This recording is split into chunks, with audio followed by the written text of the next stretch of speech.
Assalamualaikum warahmatullahi wabarakatuh.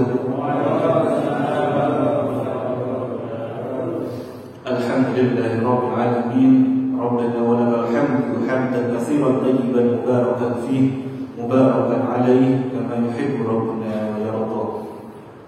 Asyhadu an la ilaha illallah wa asyhadu anna Muhammadan abduhu wa rasuluh. Allahumma shalli ala sayyidina Muhammad wa ala ali sayyidina Muhammad wa ala alihi wa ashabihi wa man tabi'ahum bi ihsan ila yaumiddin. Amma ba'd. Alhamdulillah, pada sore hari ini kembali Allah izinkan kita untuk saling bermuajahah, saling bertatap muka kembali hadir di majelis ilmu yang mulia ini di Rabu yang pada Asyar. Insyaallah majelis ilmu yang senantiasa Allah berkahi, Allah jadikan hadirkan kepada kita semuanya keutamaan-keutamaan dari majelis ilmu. Salah satunya adalah Allah senantiasa lembutkan hati kita, Allah ketuk hati kita, dan insyaallah kita pun termasuk ittiba kepada baginda Nabi Muhammad SAW. Kita pun termasuk diakui sebagai umat-umatnya yang nantinya pun dapatkan syafaat dari beliau. Amin Allahumma amin. Alhamdulillah, tema kajian kita pada sore hari ini adalah tentang leverage rezeki. Leverage itu dari bahasa Inggris, leverage itu seperti daya ungkit atau pendongkrak.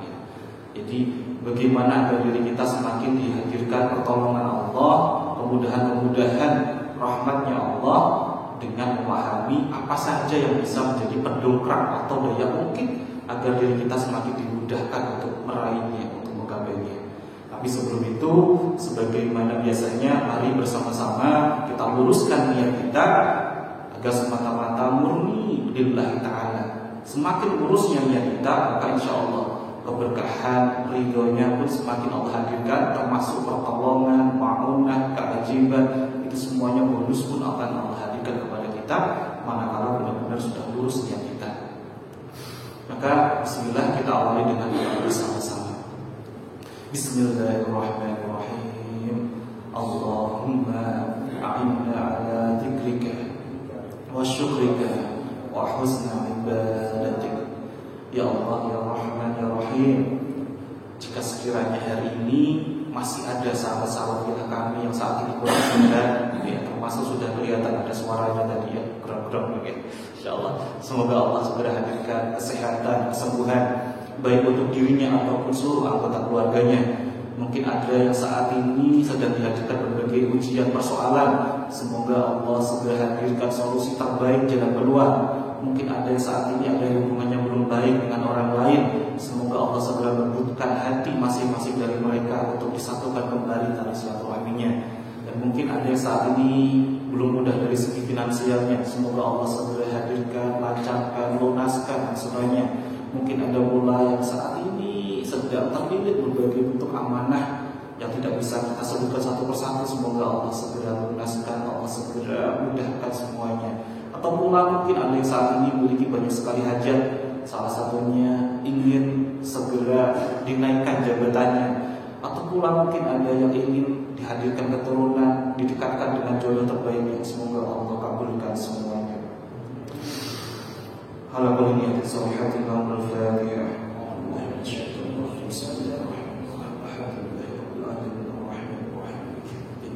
Iyyaka na'budu wa iyyaka nasta'in ihdinas siratal ladzina an'amta 'alaihim ghairil maghdubi 'alaihim waladdallin. Baik, alhamdulillah.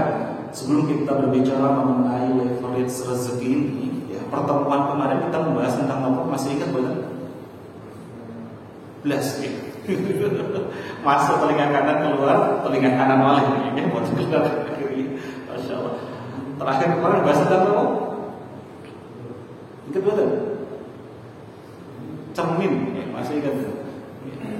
Bahas tentang cermin ajaib, bahwa segala sesuatu yang tidak baik-baik yang menimpa kita itu pasti ada adilnya ketidaktepatan diri kita. Kenapa kok Allah izinkan? Kalau Allah nggak izinkan pasti nggak bakalan mengenai kita. Karena di luar kendali kita itu sejatinya sudah ada skenario Allah, dan skenario Allah itu sudah pasti yang terbaik untuk kita. Maka fokus kita bukan lagi mencari kambing hitam, mencari siapa yang salah, tapi bagaimana diri kita terus berbenah diri, memantaskan diri kepada Allah Subhanahu wa taala. Semakin kita memperbaiki diri kita, maka bismillah justru Allah yang perbaiki, Allah mudahkan, Allah lancarkan, serta Allah urai seluruh persoalan hidup kita. Dan kita pun akan semakin diperbaiki oleh Allah Subhanahu wa taala. Maka bismillah, tibalah waktunya kita di hari ini, di sore hari ini kita belajar tentang leverage rezeki. Kalau diambil dari kata leverage atau pendongkrak daya ungkit, pendongkrak atau daya ungkit, masya Allah, maka kita tentu ingat dengan yang namanya kalau dongkrak itu ya biasanya mobil gitu ya. Mungkin nggak sih kira-kira ya Bapak Ibu, kita itu ngangkat mobil dengan tenaga kemampuan kita sendiri, kira-kira mungkin nggak? Bisa nggak kira-kira Bapak Ibu ngangkat mobil itu hanya dengan fisik kita, kemampuan kita saja? Mau ganti ban misalnya, hanya diangkat kemampuan kita saja, mungkin nggak kira-kira? Insya Allah perbuatan akan Allah biar fokus mawon. Nanti semakin banyak, semakin buatan fokus nanti malah justru. Insya Allah yang ngumpul di mawon. Kalau satu dirubuhin 12 orang, 20 orang malah justru nggak maksimal. Justru 3 atau 4 orang akan lebih maksimal, akan terbantu. Insya Allah kita doakan semoga segera dihadirkan kesembuhan kesehatan. Amin. Jadi kalau kita biasa saja, tentu kalau kita ingin mengangkat mobil, tentu kita nggak kuat, nggak mampu, maka kita butuh sebuah alat, sebuah tools namanya dongkrak. Itu baru terkait dengan mobil. Lalu bagaimana dengan persoalan hidup kita? Tentu kita juga sadar, terkadang tidak selamanya semua persoalan itu harus kita semuanya yang menyelesaikan dengan tuntas. Karena semakin kita merasa diri kita mampu, bisa, semakin kita paksakan, justru apa? Ujung-ujungnya, ya, masya Allah, banyak sekali ya akhirnya orang justru putus asa. Kok nggak bisa-bisa ya? Kok nggak mudah-mudah ya? Karena sejatinya ada sesuatu rahasia di sini. Kita pun juga harus tepat dan bisa mengenali apa saja yang bisa menjadi tools untuk memudahkan kita menyelesaikan persoalan hidup kita. Seperti tadi, kalau kita ingin ganti ban mobil saja, kita butuh dongkrak. Nggak bisa dengan tenaga diri kita sendiri saja. Kita butuh sebuah alat bantu. Maka sama halnya, kalau kita ingin senantiasa dihadirkan pertolongan, bukan hanya dengan mengandalkan kemampuan kita sendiri, kita harus sadar dulu salah satu tools untuk dihadirkan dongkrak itu adalah yakni bukan dongkrak secara kasat mata seperti mobil itu, bukan. Kalau terkait dengan persoalan hidup kita, yakni apa? Yakni dongkrak mungkin ini adalah pertolongan yang datangnya itu dari Allah. Bagaimana caranya? Sebagaimana dalam hadis riwayat Muslim, Rasulullah SAW bersabda, sungguh Allah akan menolong hambanya selama hamba tersebut menolong saudaranya. Nah, ini salah satu pendongkrak utama. Kuncinya apa? Kalau kita ingin dihadirkan pertolongan oleh Allah, pendongkrak yang paling utama ini datangnya dari Allah, maka kita harus banyak-banyak menolong orang lain. Seperti tadi, ada satu yang kejadian langsung berlomba-lomba pengen nolong, langsung ada contohnya. Tapi ada satu lagi pendongkrak yang lebih utama lagi apa? Yakni yang kita tolong itu bukan lagi hamba biasa, tapi hamba-hamba yang senantiasa dimuliakan oleh Allah. Maka daya ungkitnya, daya dongkraknya akan lebih dahsyat lagi. Lalu siapa itu orang-orang yang dimuliakan oleh Allah, sangat dekat dengan Allah, dan itu ada di sekitar kita? Maka untuk mempelajari siapa saja orang-orang ini, kita harus belajar dulu kepada seorang hamba Allah yang gak terkenal di muka bumi, tapi sangat terkenal di langit. Siapakah ini? Ada yang pernah dengar Bapak Ibu? Siapa itu? Seorang pemuda yang gak terkenal di muka bumi, namanya gak masyhur, tapi dia sangat terkenal di penduduk langit, dan bahkan ini sangat disayang oleh Allah. Maka kita akan cari nanti sifat-sifat yang ada kepada seorang pemuda tersebut yang ada di sekitar kita. Maka itu nanti akan dijadikan pendongkrak sangat dahsyat sekali terhadap kehidupan kita, agar Allah semakin hadirkan pertolongan kepada kita. Kita ambil dulu kisah ini dulu. Kisah ini adalah kisah tentang seorang pemuda ya dari tanah Qoren. Ya, tanah Qoren itu kalau sekarang itu juga di daerah wilayah Murad atau wilayah Yaman. Beliau ini lahir tahun 954 Masehi. Beliau hidup di masa Rasulullah, tapi belum pernah berjumpa dengan Rasulullah. Beliau juga hidup di masa para sahabat, juga pernah hidup di masa tabi'in. Jadi 3 generasi beliau masih hidup, tapi belum pernah berjumpa dengan Rasulullah. Lalu siapakah ini? Namanya adalah Uwais bin Amir, anaknya Pak Amir. Tapi kenapa namanya Uwais Al-Qarni? Karena beliau lahir dari tanah Qoren atau Qorni. Maka yang paling masyhur disebut namanya Uwais Al-Qarni. Mengapa beliau ini sangat disayang oleh Allah? Ini akan kita bedah bersama-sama. Nanti ada 4 sifat orang-orang yang kalau kita bisa menjumpainya dan kita senantiasa memuliakannya, senantiasa menolongnya, maka ini menjadikan pendongkrak kita senantiasa dimudahkan, dilancarkan oleh Allah, dihadirkan pertolongan. Maka kita ambil dulu hikmah pelajaran dari kisah Uwais Al-Qarni. Uwais Al-Qarni ini ya lahir dari kecil sudah ditinggal oleh sang ayah. Jadi beliau ini kondisinya yatim. Beliau hidupnya sangat sederhana sekali. Makan hanya cukup untuk kebutuhan sehari-hari. Pekerjaannya apa? Pekerjaannya adalah mengembala kambing punya tetangganya. Jadi bukan punyanya sendiri. Dan beliau merawat ibunya sendirian, sementara ibunya ini nggak bisa berjalan, nggak bisa melihat. Jadi beliau sangat sayang sekali dengan ibunya.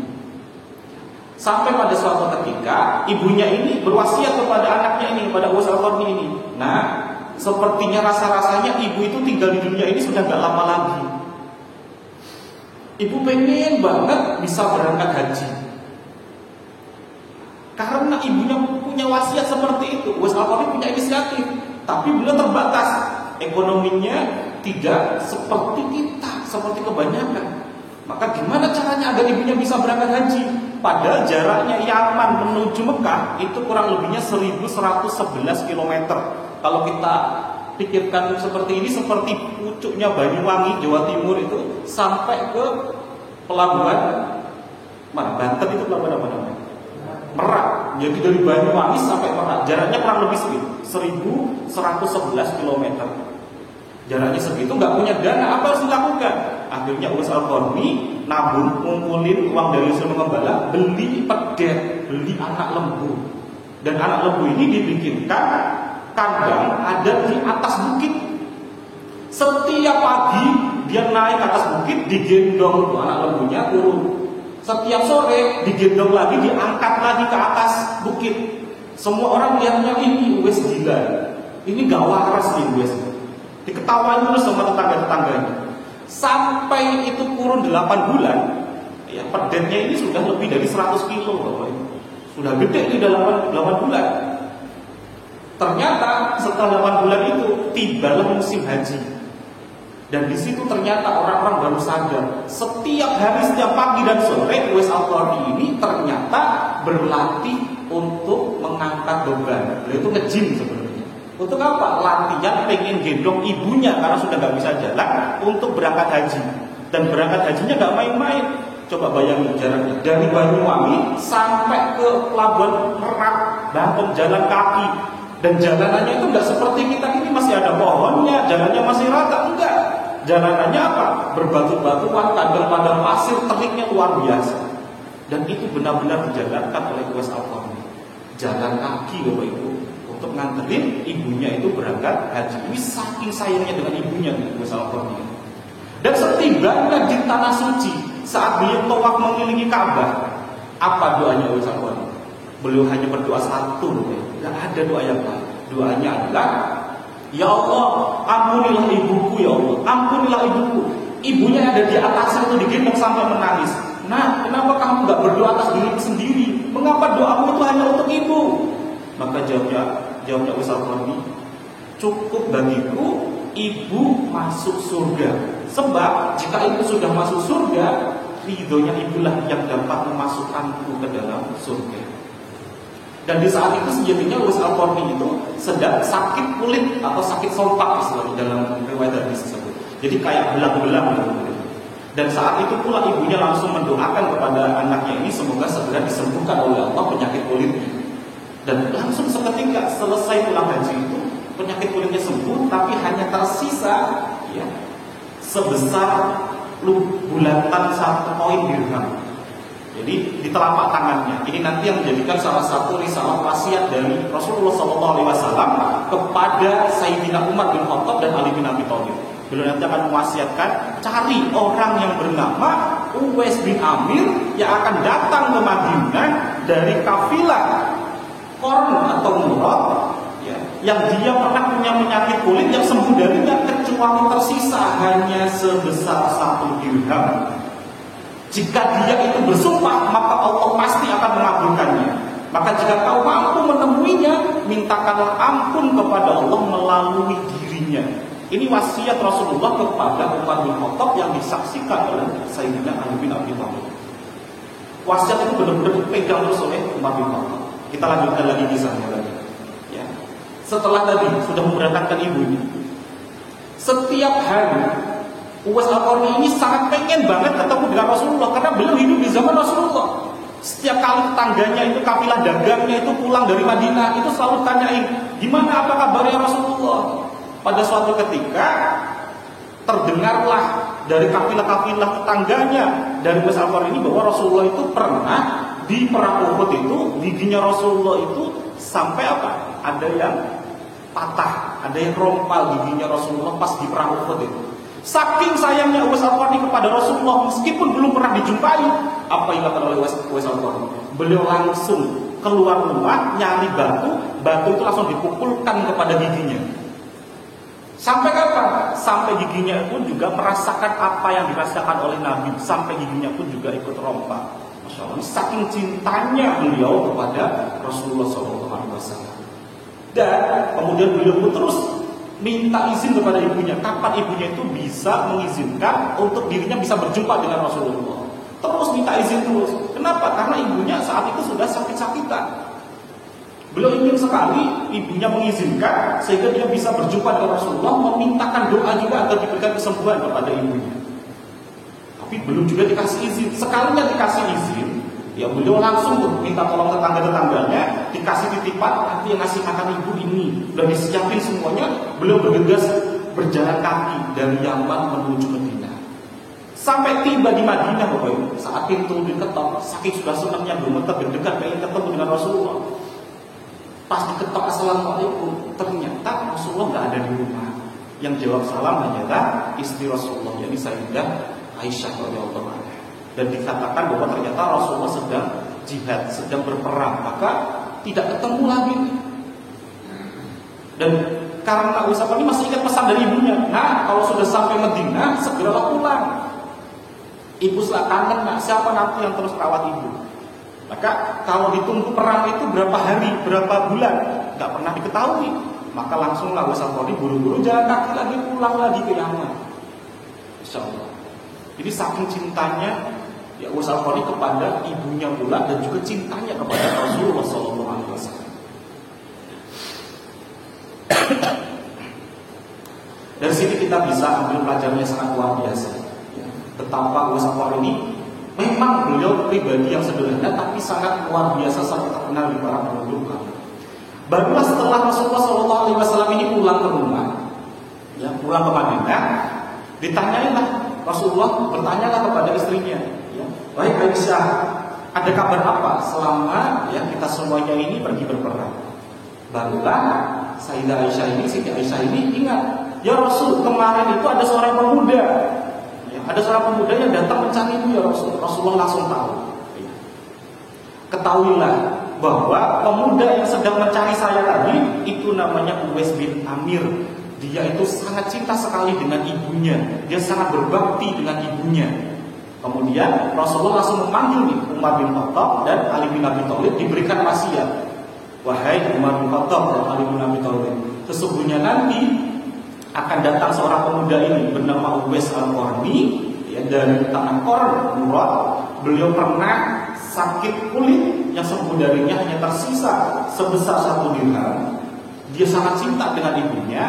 Seandainya dia itu mau bersumpah kepada Allah, pasti Allah akan kabulkan. Dan jika kau mampu untuk menjumpainya, maka mintakanlah ampunan kepada Allah melalui dirinya. Masya Allah. Coba bayangin dulu, Umar bin Khattab dan Ali bin Abi Thalib ini kurang mulia apa? Beliau ini sudah dijamin oleh Rasulullah masuk surga, tapi masih diminta oleh Rasulullah untuk meminta ampunan kepada Allah melalui wasilah Uwais Al-Qarni. Artinya ada sesuatu yang sangat luar biasa nih di balik Uwais Al-Qarni. Maka kita bedah bersama-sama, ada 4 karakter sifat yang ada di zaman sekarang ini yang hidup, yang mewakili sifat yang ada di Uwais Al-Qarni.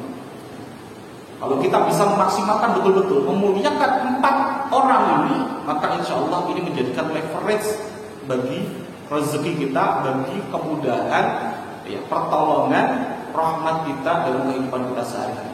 Siapa itu? Yang pertama, ya, kita tadi simak kisahnya Uwais Al-Qarni ini sangat cinta, sangat berbakti sekali kepada siapa? Kepada ibu. Maka ini harus kita maksimalkan betul-betul saat ini yang pertama kali, yakni ibu kita. Yuk kita muliakan ibu kita, karena ridho Allah ada di ridhonya ibu kita. Dan ibu kita ini, orang tua kita ini adalah surga bagian pertengahan. Maka jangan sampai kita sia-siakan, kita maksimalkan betul, kita muliakan mereka, kita tolong mereka. Kalau perlu, ya, nggak sampai mereka meminta, kita sudah pasti benar-benar kita kasih bantuan yang terbaik untuk mereka. Maka insya Allah pun akan semakin guyurkan kemudahan kepada kita. Ini orang yang pertama, siapa tadi? Ibu kita. Yang kedua, Uwais Al-Qarni tadi masih ingat betapa cintanya beliau kepada Rasulullah. Sampai Rasulullah baru, ya, beliau mendengar bahwa Rasulullah itu ada kabar beliau itu pernah giginya itu patah saat perang Uhud. Belum pernah melihat, tapi beliau saking sayangnya, beliau ingin merasakan apa yang dirasakan yang dicintainya. Beliau ambil batu, dipukulkan ke giginya, sampai giginya pun ikut patah. Masya Allah. Maka yang kedua adalah carilah dan muliakan mereka. Siapa itu? Yakni para ulama. Karena para ulama itu adalah pewaris para nabi. Maka carilah ulama yang benar-benar ulama, ya, kita muliakan mereka, kita bahagiakan mereka.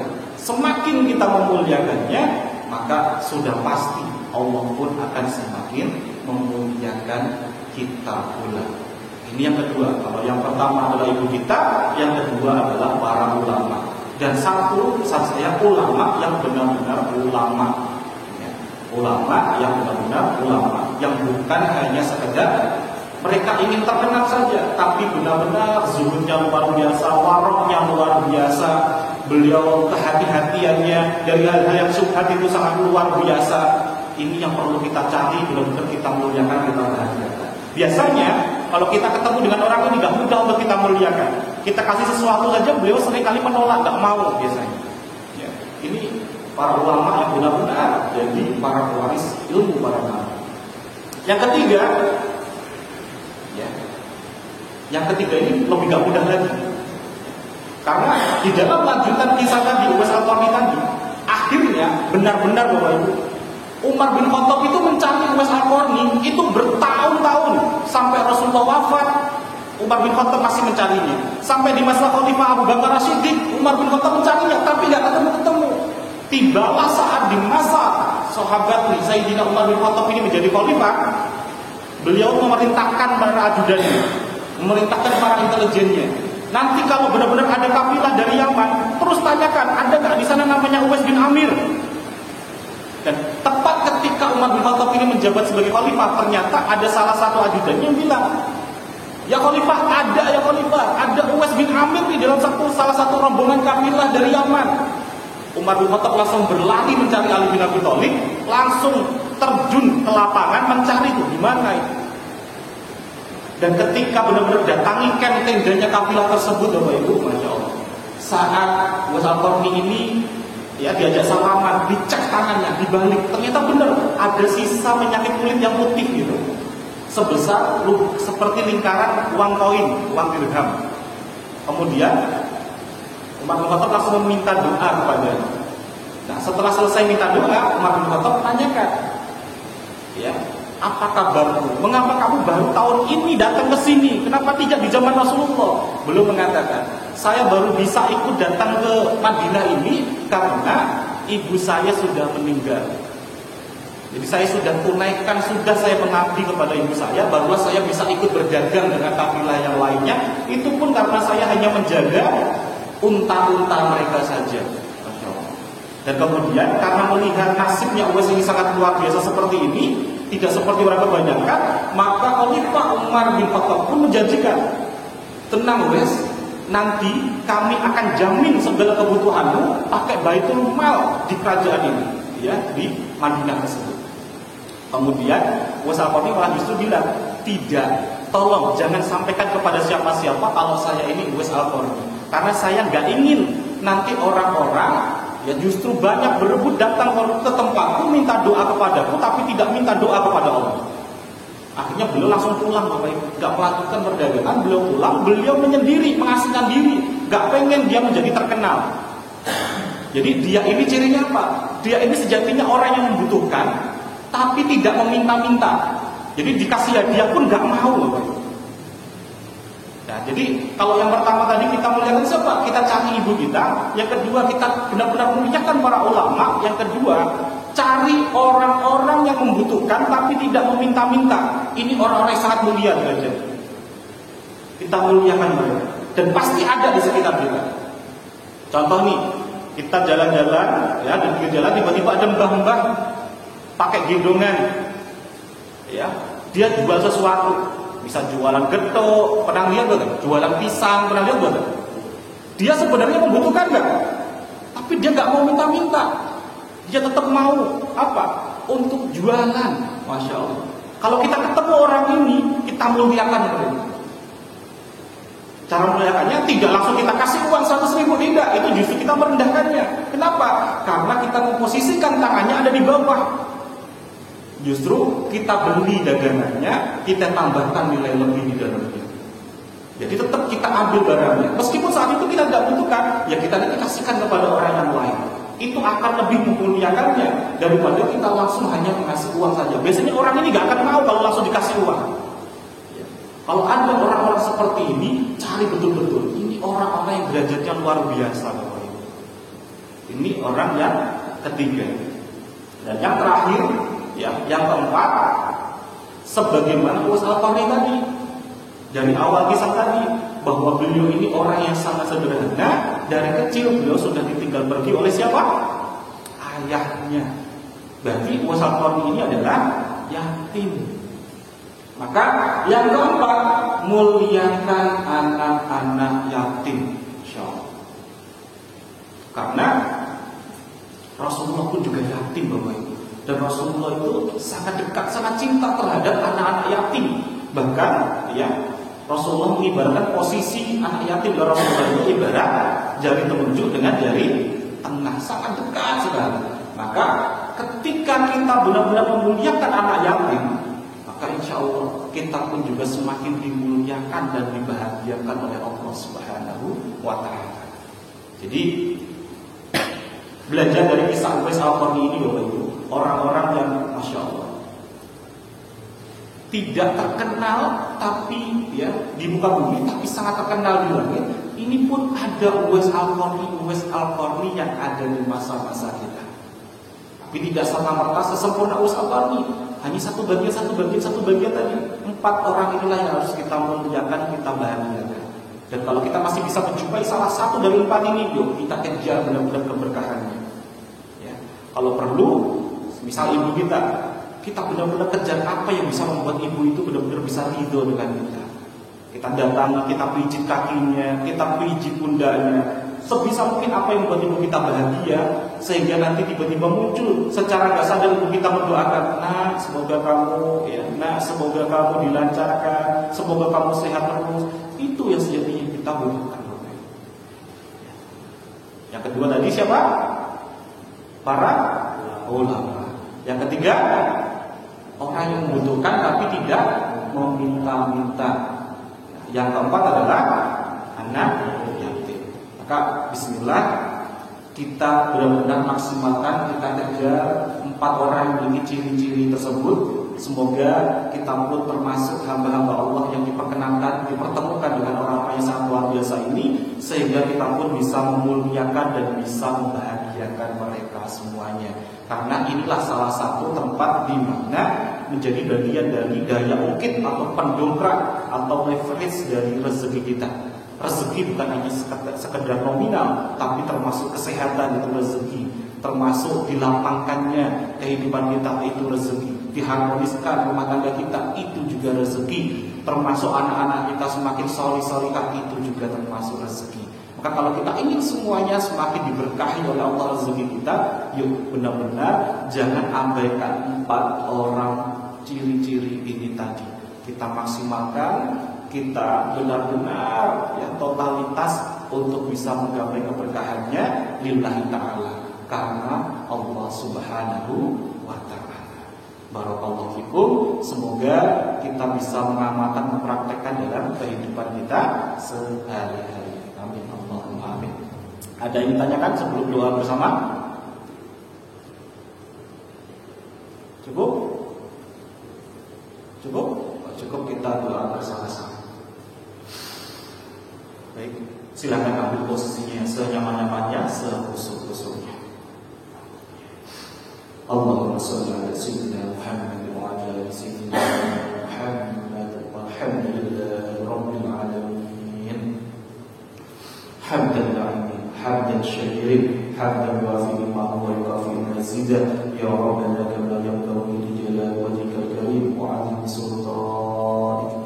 Allahumma yassir wa la tu'assir. Allahumma ighfir lana dhunubana wa liwalidina warhamna kama rabbayana shaghira. Hasbunallahu wa ni'mal wakeel. Hasbunallahu wa ni'mal wakeel.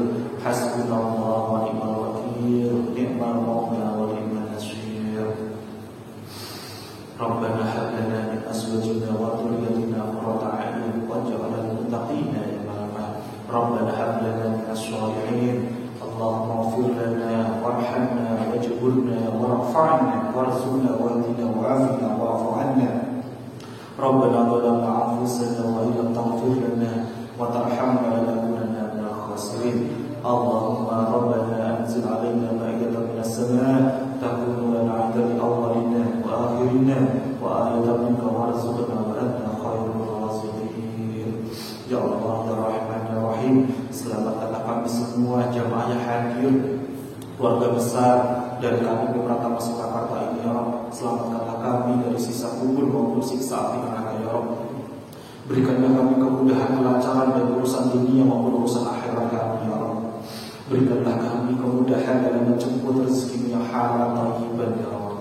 Ya Allah ya Rahman ya Rahim, ucapkanlah dalam hati kami untuk senantiasa khusyuk nikmat dalam beribadah kepadamu ya Rabb. Ya Allah ya Rahman ya Rahim, tentu sahabat-sahabat kami hari ini detik ini saat ini memiliki banyak sekali hajat masing-masing ya Rabb. Maka kabulkanlah seluruh hajat-hajatnya. Silakan Bapak Ibu munajatkan seluruh hajatnya masing-masing dalam hatinya. Kita aminkan bersama-sama di sini. Ya Allah ya Rahman ya Rahim, kabulkanlah seluruh hajatnya saat ini sedang dimunajatkan oleh sahabat-sahabat kita. Silakan Bapak Ibu panjatkan. Amin ya mujibas sabirin. Kau maha menjabah ya Allah, maka ijabahkanlah seluruh hajat sahabat-sahabat kami. Mungkin ada yang ingin sekali bisa kau mudahkan berangkat haji atau umrah, kabulkanlah ya Allah. Mungkin ada yang ingin sekali bisa memperbaiki hubungannya dengan kedua orang tuanya, dengan orang tuanya, dengan pasangannya, dengan anak-anaknya, kabulkanlah ya Allah. Atau mungkin ada yang ingin sekali dilunaskan hutang-hutangnya, kabulkanlah ya Allah. Mungkin ada yang ingin sekali dimudahkan pekerjaannya, kabulkanlah ya Allah. Atau mungkin ada pula yang saat ini sedang bermunajat ingin sekali ditanggung dengan keturunan atau rombongan, kabulkanlah dengan cara yang terbaik ya Allah. Mungkin ada pula yang saat ini masih belum kau dekatkan dengan jodoh yang terbaiknya, dekatkanlah dengan jodoh terbaiknya ya Allah. Ya Allah ya Rahman ya Rahim, mungkin ada pula yang saat ini sedang hadirkan ujian berupa rasa kurang sehat baik dirinya ataupun anggota keluarganya, maka segera hadirkanlah kesembuhan ya Allah. Mungkin ada pula yang saat ini anggota keluarganya sedang dirawat di rumah sehat ya Allah, maka kabulkanlah semoga segera menghadirkan kesehatan ya Allah. Ya Allah ya Rahman ya Rahim, Engkau maha menjabah, Engkau maha mendengar, dan Engkau maha mengetahui, dan Engkau maha mengabulkan seluruh doa dari hamba-hamba ya Allah, khususnya di waktu-waktu yang sangat mustajab dahsyat ini ya Allah. Ya Allah, ya Rahman, ya Rahim. Terima kasih Kau telah memberikan hikmah yang luar biasa pada sore hari ini ya Allah. Maka izinkanlah kami, mudahkanlah kami untuk bisa mengamalkan dalam kehidupan kami sehari-hari, termasuk untuk memuliakan ibu kami ya Allah. Jika ibu kami masih ada, maka akan kami betul-betul maksimalkan. Dan jika ibu kami sudah tiada, maka izinkanlah kami untuk bisa melakukan amal-amal soleh atas nama ibu kami ya Allah. Izinkanlah kami untuk bisa menunaikan amanah-amanah dan wasiat-wasiatnya saat itu kami masih hidup dulu ya Allah. Izinkanlah kami untuk bisa memperbaiki hubungan kami dengan keluarga, dengan orang-orang yang pernah dekat dengan almarhum ibu kami ya Allah. Dan izinkanlah pula kami untuk bisa benar-benar memuliakan para ulama-ulama ya Allah. Mudahkanlah pula kami untuk bisa berjumpa dengan orang-orang yang sedang membutuhkan kami tidak meminta-minta ya Allah, sehingga kami bisa membantunya, kami bisa memuliakannya. Dan jadikanlah kami termasuk hamba-hamba-Mu yang senantiasa dekat dengan anak-anak yatim ya Allah. Sehingga kami bukan termasuk orang-orang yang sering kali disebut dalam Quran surah Al-Ma'un sebagai para pendusta agama yang justru mengabaikan anak-anak yatim ya Allah. Maka izinkanlah kami termasuk hamba-hamba-Mu yang taat, yang termasuk bisa pula memuliakan anak-anak yatim ya Allah. Rabbana atina fid dunya hasanah wa fil akhirati hasanah wa qina adzabannar. Sallallahu ala sayyidina Muhammadin nabiyyi wa ala alihi wa sahbihi wa barik wasallam. Lahumul Fatihah.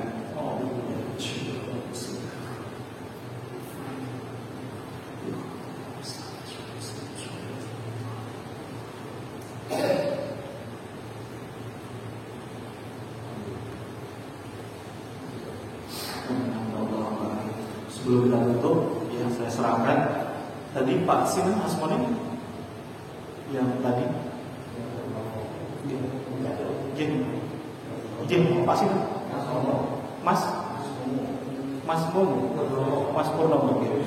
Bismillah, kita doakan sarang-sarang semoga Mas Purnomo segera dihadirkan kesehatan yang paripurna, bisa beraktivitas kembali, bisa maksimal kembali untuk Masjid Agung Kabupaten Surakarta. Al-Fatihah.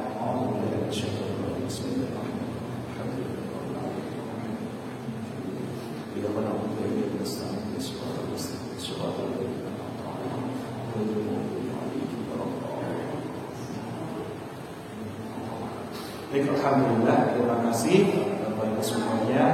Saya tutup. Jika ada satu hal yang belum tepat dari diri saya, mohon maaf yang sebesar-besarnya, mohon ridhonya.